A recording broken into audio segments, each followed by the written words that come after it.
we had this bone marrow biopsy done, and it was going to be the final say in whether I had, whether this disease was progressing or not. And Justin and some men from our church here were down in Libby at the time.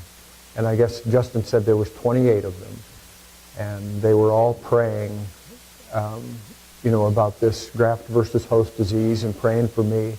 And he said it wasn't your everyday run-of-the-mill prayer, that there was some people that were really fired up.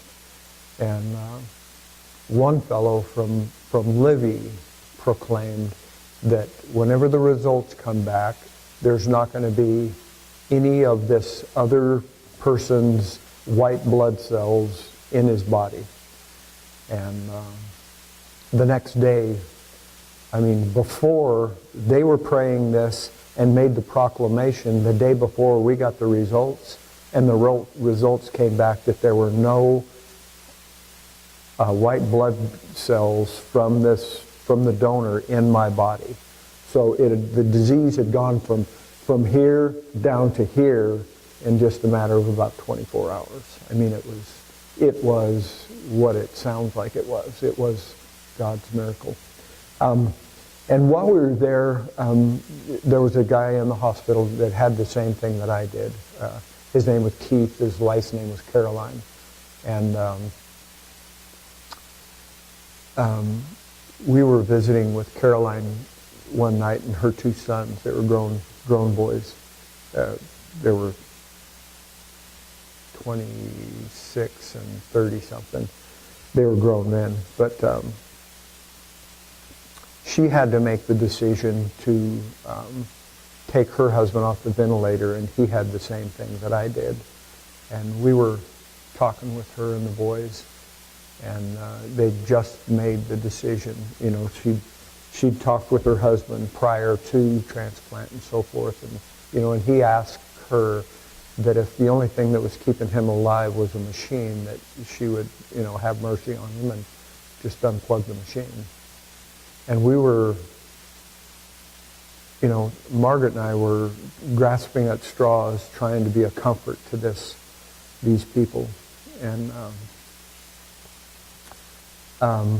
she looked me right in the eyes, and she said,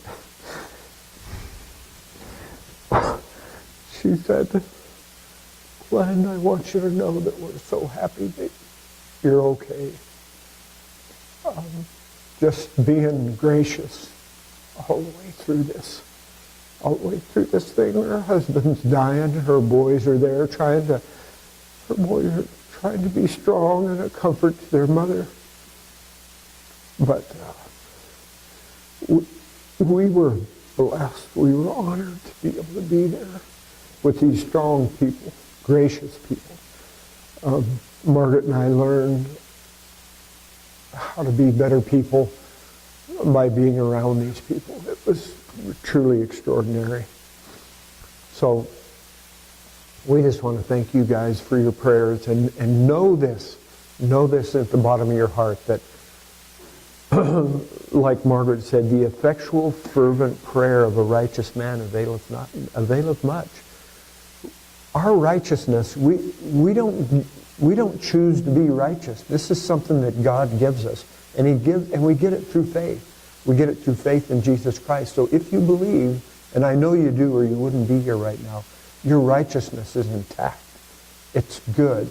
It's a strong, strong thing. And your prayers move mountains. Your prayers are huge. It makes a difference just in this little body right here. Our prayers for each other, whenever there's prayer requests being brought out, take the time, pray the prayer, and know this, that God hears it. God hears what we're saying. You have anything else? I think the last thing I have to share is also another friend when I got back. Of course, I had mental breakdown when I got back, and I think that I was entitled to that. It took me almost 3 months to bounce back to being myself, but I had been on an emotional roller coaster.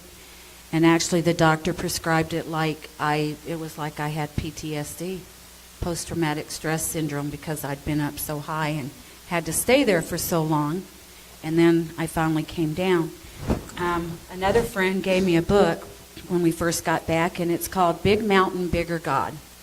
And I thought, I don't know if I really can read that right now. So I took it home, and I laid it on the coffee table. And I'm still kind of going through my mental thing and trying to get well myself. And so last week I picked this book up and I read it. Big Mountain, Big God. If you haven't read this, you should read it, because you'll kind of understand a little bit more of what Glenn and I went through. But they kind of stayed connected to Caring Bridge. And Glenn and I did not do that. But they stayed connected. They're just almost at the end of their ropes, to their kids are struggling with heart transplants, sickness and everything. But this kind of struck me, and I told Glenn, I said, I feel like I need to read that. It says, all of us are focusing on something. There is something that is the center of our life, the center of our focus. We have to be careful what we focus on. Be careful what you pursue. Focusing on anything other than God brings a lack of stability to our lives. It can be taken away just like that. It could be the health of your child, the life of your spouse, relationships, finances. Anything in this physical world can be taken away at any moment. God asks us to trust Him with the things that are closest to us. People either look to God for direction in their lives, or they decide that they are going to live life on their own terms and do what they want to do. Stability and security come only when our eyes are on Jesus. True purpose in life is found only as we focus on knowing our Creator and hearing His voice.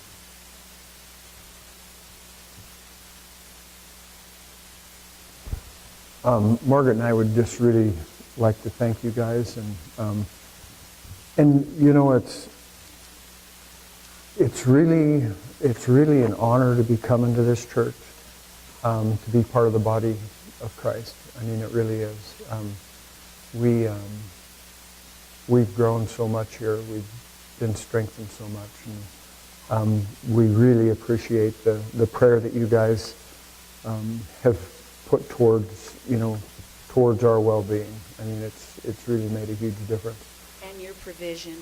We know that we got a lot of our financial help through your provision. We don't know where God is going to lead us right now, but we're more than open to it. We're excited about it. What can I say? I just want God to get the glory, and it be all His perfect works. Nothing that we've done. It's all for His glory. Amen. Thanks, guys. Sorry it took so long.